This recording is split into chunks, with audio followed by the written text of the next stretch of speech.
BBC বাংলার অধিবেশন প্রবাহতে আপনাদের স্বাগত। আজ আপনাদের সাথে লন্ডন স্টুডিও থেকে আছি মানসী বড়ুয়া।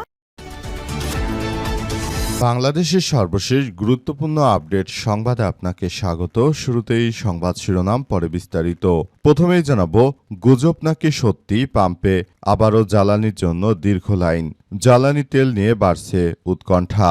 আজ রাত আনুমানিক 10টায় রাজধানীর নীলক্ষেত মেঘনা পেট্রোলিয়াম ফিলিং স্টেশনের সামনে হঠাৎ করে মোটরসাইকেলের দীর্ঘ লাইন তৈরি হতে শুরু করে। দেখতে দেখতে সেই সারি আরও দীর্ঘ হয়। কেউ পেট্রোল, কেউ অকটেন নেওয়ার জন্য অপেক্ষা করছে। দৃশ্যটি আগের জ্বালানি সংকটের সময় রাজধানীর বিভিন্ন ফিলিং স্টেশনে ঘণ্টার পর ঘণ্টা অপেক্ষার স্মৃতি মনে করিয়ে দিচ্ছে। এদিকে 4 লাশ নিয়ে শহীদ মিনার এবং শাহবাগ এলাকায় মিছিল, স্লোগান, ফিরে দেখা জুলাই গণ অভ্যুত্থান। 4 আগস্ট 2024 সালে বৈষম্য বিরোধী ছাত্র আন্দোলনের অসহযোগ আন্দোলন চলছে। সরকার পতনের এক দফা দাবিতে আন্দোলন করছে বৈষম্য বিরোধী ছাত্র আন্দোলন। চলছে দেশের বিভিন্ন স্থানে সংঘর্ষ, বেড়েই চলেছে নিহতের সংখ্যা। ওই দিন বিকাল 5:30 পর্যন্ত 52 জনের মৃত্যুর খবর পাওয়া যায়। এরপর জানাবো, সারা দেশে তীব্র গ্যাস সংকট নিরসনের দাবি জামাতের। চট্টগ্রাম নগরী সহ সারা দেশে তীব্র গ্যাসের যে সংকট, সেটি নিরসনের দাবি জানিয়েছে জামাত ইসলাম। জামাতের কেন্দ্রীয় কর্মপরিষদ সদস্য, চট্টগ্রাম মহানগরীর আমির মোহাম্মদ নজরুল ইসলাম এবং কেন্দ্রীয় মজলিসের শুরা সদস্য ও চট্টগ্রাম মহানগরের সেক্রেটারি অধ্যক্ষ মোহাম্মদ নুরুল আমিন আজ এক বিবৃতিতে এই তথ্য নিশ্চিত করেছেন। এবারে জানাবো, সাহস থাকলে আওয়ামী লীগকে পুনর্বাসন করে দেখান, মাঠে নেমে সামর্থ্য দেখাবো বললেন নাহিদ ইসলাম। আওয়ামী লীগকে পুনর্বাসনের সুযোগ দেওয়া হবে না বলে মন্তব্য করেছেন জাতীয় নাগরিক পার্টি এনসিপির নেতা নাহিদ ইসলাম। তিনি বলেছেন, যদি আওয়ামী লীগকে দেশে আনতে চান তাহলে মাঠে নেমে শক্তি ও সামর্থ্য দেখাবো বলে জানিয়েছেন তিনি। এদিকে আবারও দিল্লির হাসিনা কার্ড। 5 আগস্ট শেখ হাসিনার প্রকাশ্যে আসার ঘোষণা। জুলাইয়ের শক্তিগুলোর বিভক্তির সুযোগ নিচ্ছে ভারত বললেন ডক্টর দিলারা চৌধুরী। ভারত বাংলাদেশের সঙ্গে শত্রু রাষ্ট্রের মতোই আচরণ করছে জানালেন এম শহীদুজ্জামান। হাসিনা কাণ্ডে দ্বিপক্ষীয় সম্পর্কের ক্ষতি হতে পারে জানালেন প্রধানমন্ত্রীর উপদেষ্টা। ভারত সরকারের অবস্থান পরিষ্কার করতে হবে বললেন শামা ওবায়দ ইসলাম।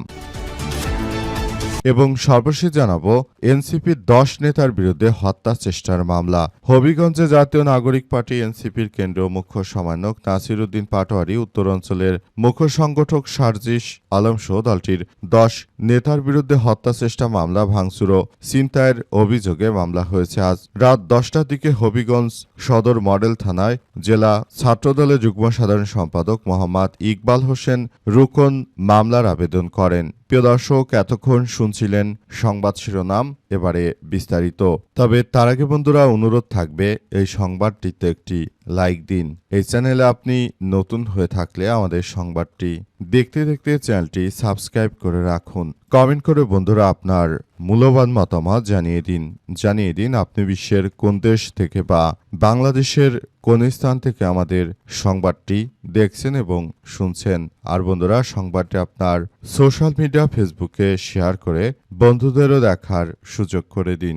গাজা যুদ্ধে আপনি যদি নিরীহ ফিলিস্তিনিদের ভালোবেসে থাকেন বন্ধুরা, কমেন্টে ইয়েস লিখে পুরো বিশ্ববাসীকে আমাদের এই তাজা আপডেটটি দেখার সুযোগ করে দিন। এবারে বিস্তারিত। সাহস থাকলে আওয়ামী লীগকে বাংলাদেশে আনুন, আমরা রাজপথে নেমে তারপর আওয়ামী লীগকে প্রতিহত করব বললেন নাহিদ ইসলাম। জাতীয় নাগরিক পার্টি এনসিপি নেতা নাহিদ ইসলাম বিএনপিকে সতর্ক বার্তা দিয়েছেন এবং জানিয়েছেন যে যদি সাহস থাকে তাহলে যেন আওয়ামী লীগকে বাংলাদেশের মাটিতে ফেরত নিয়ে আসে। যদি এটা করতে পারেন তাহলে বুঝব যে আপনারা কি করতে পারেন। যদি এটা করতে না পারেন তাহলে আওয়ামী লীগের মতোই আপনাদের পরিণতি খারাপ করে দেওয়া হবে বলে এমন হুঁশিয়ারি দেন নাহিদ ইসলাম। নাহিদ আরও জানিয়েছেন যে দেশটাকে একটি মগের মুল্লুকে পরিণত করতে চায় বিএনপি। তারা শুরু থেকে এখন পর্যন্ত শুধুমাত্র শিক্ষার্থীদের বিরুদ্ধে প্রতিনিয়ত অপপ্রচার ও ষড়যন্ত্র চালিয়ে যাচ্ছে। এদের বিরুদ্ধে আমাদের রাজপথে নামা ছাড়া কোনো বিকল্প থাকবে না বলে জানিয়েছেন তিনি। এছাড়াও দেশটাকে একটি সুন্দর ও সমৃদ্ধির একটি রাষ্ট্র কাঠামোর মধ্য দিয়ে গড়ে তোলার জন্য বর্তমান সরকারকে আরও বেশি উদাত্ত আহ্বান জানান। কিন্তু সরকার গণভোটের রায়কে উপেক্ষা করে যেভাবে কার্যক্রম চালাচ্ছে, এতে করে সারা পৃথিবীর বুকে বাংলাদেশকে একটি ভয়াবহ বিপর্যয়কর পরিস্থিতির মধ্যে ঠেলে দেওয়া হচ্ছে। অবস্থায় সবাইকে আরও বেশি সতর্ক ও সজাগ থাকার জন্য উদাত্ত আহ্বান জানানো হচ্ছে এবং সবাইকে এসব বিষয় নিয়ে খুবই সতর্কবার্তা দেওয়া হয়েছে। গুজব নাকি সত্যি, পাম্পে দীর্ঘ লাইন, জ্বালানি তেল নিয়ে বাড়ছে উৎকণ্ঠা। সোমবার রাত আনুমানিক 10টার দিকে রাজধানী নীলক্ষেতের মেঘনা পেট্রোলিয়াম ফিলিং স্টেশনের সামনে হঠাৎ করে মোটরসাইকেলের দীর্ঘ লাইন তৈরি হতে শুরু করে। দেখতে দেখতে সেই সারি আরও দীর্ঘ থেকে দীর্ঘ হয়। কেউ পেট্রোল, কেউ আবার অকটেন নেয়ার জন্য অপেক্ষা করছে। দৃশ্যটি আগের জ্বালানি সংকটের সময় রাজধানীর বিভিন্ন ফিলিং স্টেশনে ঘণ্টার পর ঘণ্টা অপেক্ষার স্মৃতি মনে করিয়ে দিচ্ছে। কৌতূহলবশত লাইনে দাঁড়িয়ে থাকা কয়েকজনের সঙ্গে কথা বলে জানা গেছে যে ঢাকা বিশ্ববিদ্যালয় মার্কেটিং বিভাগের শিক্ষার্থী আজহারুল ইসলাম বলেন যে পরিচিত গণমাধ্যমে শুনেছি এলপিজি গ্যাসের সংকটের কারণে জ্বালানি তেলের চাহিদা অনেক বেড়ে গেছে। আগামী 2-3 দিনের মধ্যে নাকি তেলের সংকট দেখা দিতে পারে, তাই আগে থেকেই মোটরসাইকেলের জন্য পেট্রোল কিনে নিয়েছি। একটি বেসরকারি প্রতিষ্ঠানের ডেলিভারি কর্মী সুরজ মিয়া বলেন যে শুনেছি আবার জ্বালানি তেলের দাম বাড়তে পারে। সারাদিনের পণ্য ডেলিভারি দিতে হয়, তাই বাড়তি অকটেন ভরে রাখছি। তবে জ্বালানি সংকট বা দাম বাড়ার বিষয়ে কোনো তথ্য জানেন না বলে জানান ফিলিং স্টেশনের কর্মীরা। তাদের একজন বলেন যে আজ বিকেল থেকেই তেল বিক্রির চাপ বাড়ছে, তবে সরবরাহের কোনো ঘাটতির কথা আমাদের জানানো হয়নি। তীব্র হচ্ছে এলপিজি ও সিএনজি সংকট। গত কয়েক সপ্তাহ ধরে রাজধানীর বিভিন্ন এলাকায় এলপিজি ও সিএনজি গ্যাসের সংকট তীব্র থেকে তীব্র হচ্ছে বলে জানা যাচ্ছে। ঢাকার বাইরেও তেলের সংকট এর গুঞ্জন পাওয়া যাচ্ছে। নরসিংদীর সলিমগঞ্জ নৌরুটে একাধিক লঞ্চ মালিকরা জানান যে আগে স্থানীয় ফিলিং স্টেশন থেকে প্রয়োজনীয় ডিজেল সহজে পাওয়া গেলেও সাম্প্রতিক সরবরাহের সীমাবদ্ধতার মুখে পড়তে হচ্ছে। এক লঞ্চকর্মী ভাষ্য, একটি পাম্প থেকে 50 লিটার ডিজেল নিতে গেলে 30 লিটারের বেশি দেওয়া সম্ভব নয় বলে জানানো হয়। আবারও দিল্লির হাসিনা কার্ড।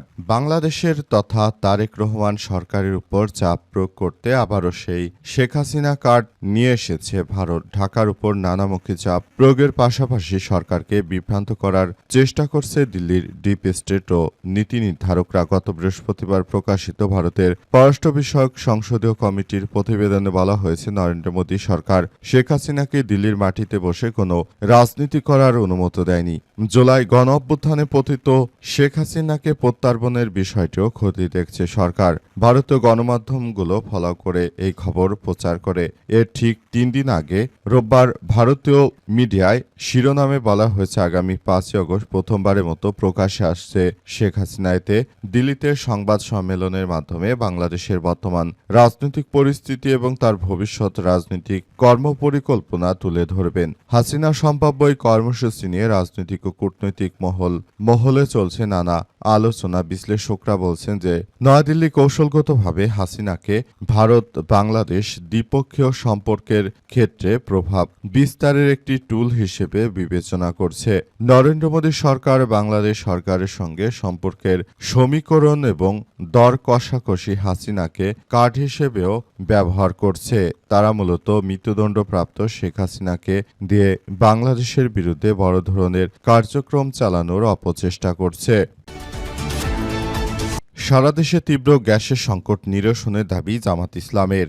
বর্তমান সময়ে আবারও সারা দেশে জ্বালানি সংকট দেখা যাচ্ছে। দেশের কোথাও কোথাও জ্বালানি সংকট ঢাকাতেই সব থেকে বেশি দেখা যাচ্ছে। এর মধ্যে ঢাকায় বাসাবাড়িতে রান্নাবান্নার কাজ সহ বিভিন্ন বিষয়গুলোতে আসলে এই মুহূর্তে তীব্র যে গ্যাসের সংকট চলছে, এতে করে বিদ্যুৎও আসলে থাকছে না। সারা দেশের প্রায় প্রতিটি জায়গায় জ্বালানির সংকটের কারণে তীব্র লোডশেডিং দেখা দেখা দিয়েছে। আর এই সব লোডশেডিং এর কারণে মূলত দেশজুড়ে এক ভয়াবহ বিপর্যয়কর পরিস্থিতি নেমে আসতে পারে। তাই জামাতের পক্ষ থেকে সরকারের প্রতি উদাত্ত আহ্বান জানানো হয়েছে, যাতে করে সারা দেশে যে গ্যাসের সংকট দেখা দিয়েছে সেই সংকট মোকাবেলা করতে সবাইকে আরও বেশি সক্রিয় ভূমিকা পালন করতে হবে। সবাইকে এইসব বিষয়গুলো নিয়ে খুবই গুরুত্ব দিতে হবে, যাতে করে আর এই কোনো ধরনের ঘটনাগুলো আর না ঘটে সেটি অবশ্যই খুবই গুরুত্ব সহকারে দেখভাল করতে হবে। এ অবস্থায় সবাইকে আরও বেশি সতর্ক থাকার জন্য বলা হয়েছে। এ অবস্থায় সবাইকে খুব সতর্ক অবস্থানে থাকার জন্য বলা হচ্ছে এবং আরও বলা হচ্ছে যে যাতে করে দেশের অভ্যন্তরে কোনো ধরনের সমস্যা আর না থাকে সেই বিষয়গুলোকে খুবই গুরুত্ব সহকারে দেখভাল করার কথা বলা হচ্ছে।